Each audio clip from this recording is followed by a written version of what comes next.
So, today we're going to talk about Batman. Specifically, one of my objections to the character, whom I love.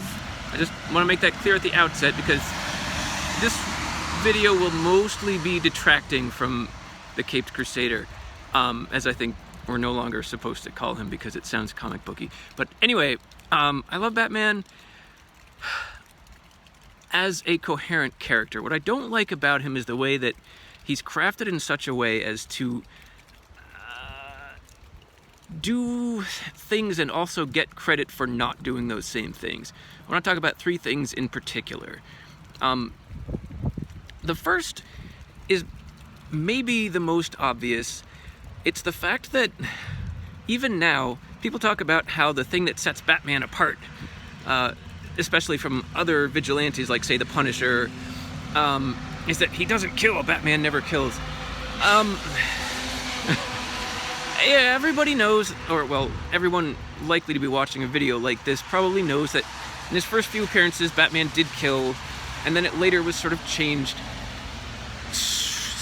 Particularly in, say, Frank Miller's Dark Knight Returns series, which has come to be taken as pretty definitive, that one of the main things that makes Batman Batman is that he won't take life. He doesn't want to see anyone get hurt, partly because of just his code of morality, and also probably because of his trauma, obviously, as a child.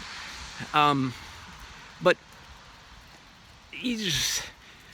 there are, of course, countless iterations of Batman, and lots of them are taking a different view of the character, like the recent Batman v Superman movie, which was actually partly based on Miller's work, but in which it was taken for granted that Batman kills and has killed.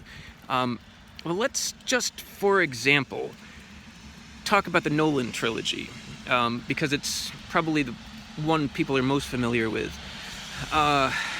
The first one, Batman Begins, concludes with Batman saying to Liam Neeson's character, Ra's al Ghul, something like, "I won't kill you, but I don't have..." And Liam Neeson's like, "Dude, I know who you are. You don't need to disguise." And he's like, No, this is the persona. I won't anyway kill you. Excuse me, but I don't have to save you." And I'm like, okay. Bruce was busy in college, studying physics and chemistry and stuff, and he probably slept through some ethics classes, man. But if you have the ability to save a man, especially at virtually no cost or effort to yourself, and you actively, explicitly choose not to, you're still morally responsible for the guy's death. But okay, Liam Neeson crashes off a bridge and smashes into a garage and explodes like you do. But it's like Batman doesn't kill him with his own two hands, let's say. In The Dark Knight, he tackles Harvey Dent out of a building at the end. Harvey Dent falls to his death. But, okay, Batman was really tackling the gun and trying to save Gordon's kid, right? And Harvey falling was kind of an accident. So, okay, again, he does clearly kill Harvey Dent with his own two hands there, but it wasn't, yeah, he didn't mean to, maybe? Okay, fine. In the third movie, The Dark Knight Rises, Miranda Tate is driving with her truck with a nuclear device, and she's going to blow up Gotham, and he flies down in the Batwing, and he causes the truck to crash, and as a result, she dies. There again, okay, he was just trying to drive the truck off the street to stop, the nuke. Her death is not maybe necessarily a direct result. I had actually debated this with some of my friends before I saw the movie a second time. I realized I had forgotten why the truck crashes. Just she wasn't driving. She had a driver, but Batman flew down with the Batwing and riddled the driver with anti-tank fire from his cannons. So, I gotta say he killed that guy. I think that's kind of indisputable at this point. And here is the thing, is great. That's fine. He was a terrorist. He was a nuclear terrorist. Kill the shit out of him. I don't care. But don't then turn around and tell me that what's great about Batman is that he doesn't kill people. You can't have it both ways. The second example is another one that will probably seem maybe fairly obvious, that you kind of just have to hand wave with Batman because he's a superhero and so on. And it's natural for him to push the limits of what's physically possible for a human. But the thing about Batman, another big thing, even more than the Batman never kills thing, that people push when they talk about how great he is that he's just a mortal man. And yet, he stands shoulder to shoulder with all these gods and aliens and like superhumans with nothing but his grit and determination and his steely willpower and, you know, his inheritance of hundreds of billions of dollars. But anyway, whatever, it doesn't matter. Point is, he's like just a man. He's just a normal man. No powers. But Batman in canon can bench press 1,000 pounds. Now, I forgot to do research before shooting this video. I'm pretty sure that the world record for a bench press is like 750, maybe 800, somewhere in that area. And that's a guy who professionally bench presses and does nothing else. Batman also studies, you know, dozens of martial arts, computer hacking, escape artistry, the latest crime-solving techniques, you know, physics, chemistry, 100 things.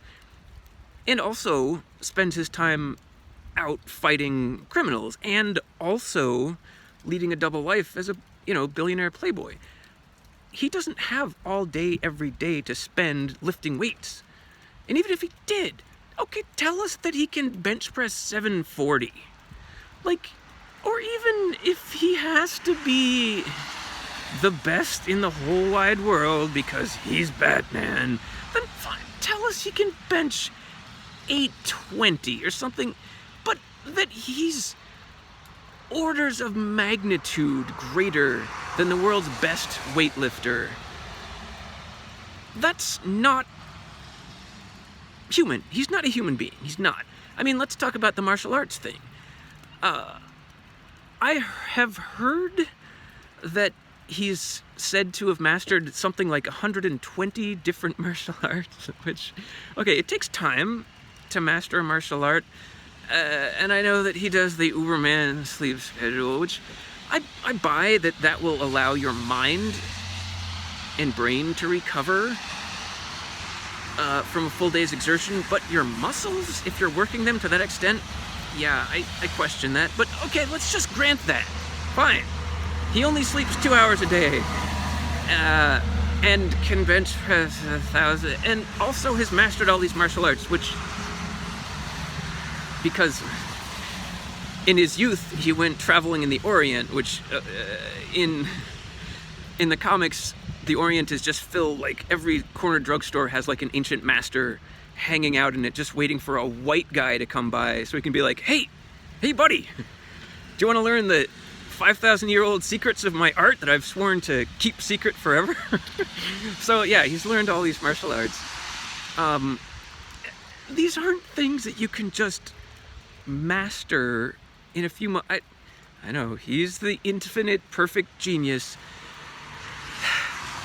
But for one thing, these are men who have spent, 90 years learning these things. Are they really going to pass on this knowledge to just a guy who climbs up their mountain?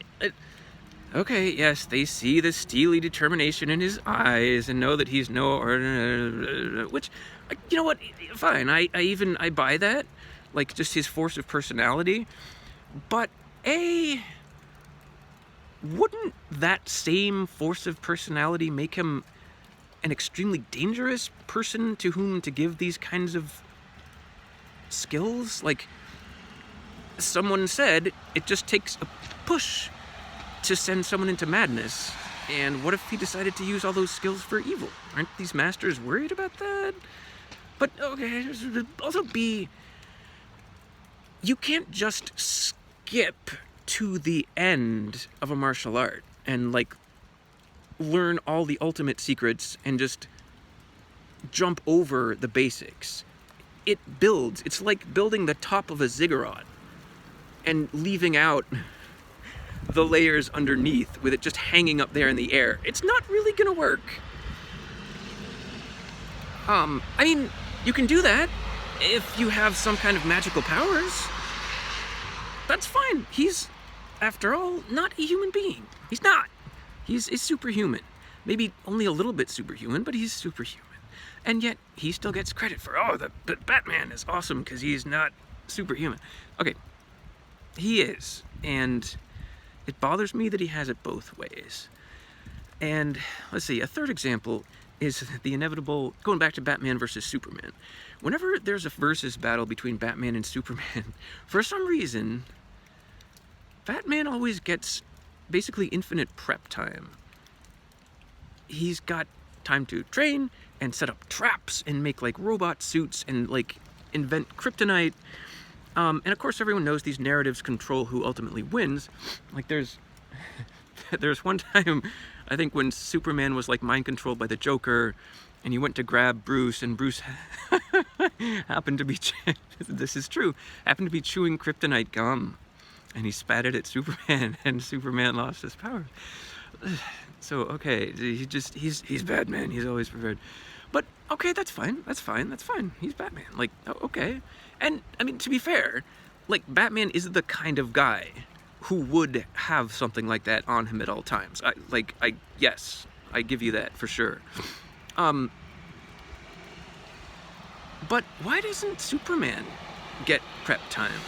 Why doesn't he get to use any of his gadgets? People forget, I think, that Kal-El has a fortress of solitude filled with Kryptonian technology as superior to our tech and anything Bruce has as he is physically to Batman. He's got nanotechnology, he's got robots, he's got all kinds of crap that Batman can only dream of. But he never gets to use his stuff. He just has to go in and fight with his hands. How is that fair, exactly? Oh, maybe because he would win otherwise? And okay, like, put him under a red sun, like when he fought Muhammad Ali. Absolutely, Bruce Wayne would beat the crap out of Clark Kent in a non-powered fight, I grant you.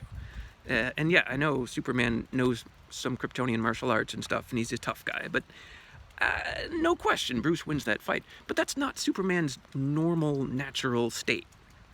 Okay, he lives on Earth, he lives under the red or the yellow sun.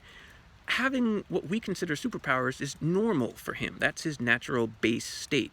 So in short, unless you engineer the fight so that Superman can't win, Superman is gonna win. But he can't because Batman. And that's what upsets me. I love Batman. If you're a Batman fan, you're probably not going to hear me say this, but I love Batman. But it detracts from Batman when you try to make him have it both ways. It makes him less of a character, not more of one. So I submit that to true Batman fans, let's just admit that the man kills people. Let's just admit that either let's admit that he's a superhuman, or let's stop having him do obviously superhuman things. And maybe once in a while, hey, let's have him lose. Maybe even to Superman. Just a thought. Have a nice day.